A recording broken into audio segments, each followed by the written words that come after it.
Imagine if a bridge could fix its own cracks. Not with robots, not with maintenance crews, but with bacteria. Concrete is strong, but it always cracks. Tiny fractures form from stress, temperature swings, or just aging. And once water gets in, things escalate. Steel corrodes, cracks widen, repairs get expensive, really expensive. We spend billions every year just maintaining concrete. So, what if the material could handle small damage by itself?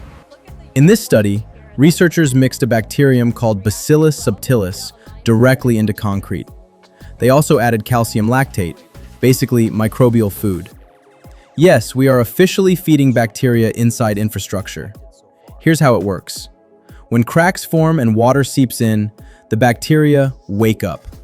They consume the calcium lactate and produce calcium carbonate, essentially limestone, the same mineral found in seashells. So the crack fills with stone. Instead of spreading, it seals. And this isn't just theoretical.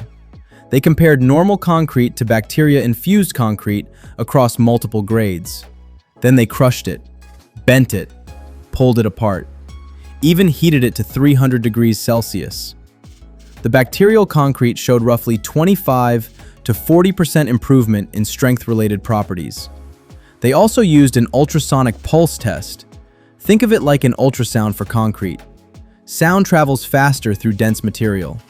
The bacterial samples showed higher wave speeds, meaning fewer internal voids. Denser structure, fewer weaknesses. They tested abrasion too, basically how much material breaks off under repeated stress. The bacterial concrete lost less material. But here's something interesting. More bacteria didn't mean better performance. A moderate concentration worked best. Too many bacteria compete for nutrients, and mineral production becomes less efficient. Even microbes don't scale infinitely. There are limits. It heals cracks up to about 0.5 millimeter.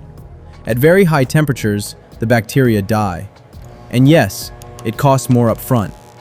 But infrastructure isn't judged by day one cost. It's judged by lifespan. If bridges, tunnels, or marine structures last longer and need fewer repairs, the long-term savings could outweigh the initial cost. What makes this powerful isn't just bacteria in cement. It's the shift from passive materials to responsive materials. Nature figured out self-repair billions of years ago. We're just learning how to engineer it. Normal concrete, bacteria concrete. So here's the real question. If we can give concrete repair mode, what other dead materials should we make responsive? Steel? Plastics? Roads? What would you upgrade first?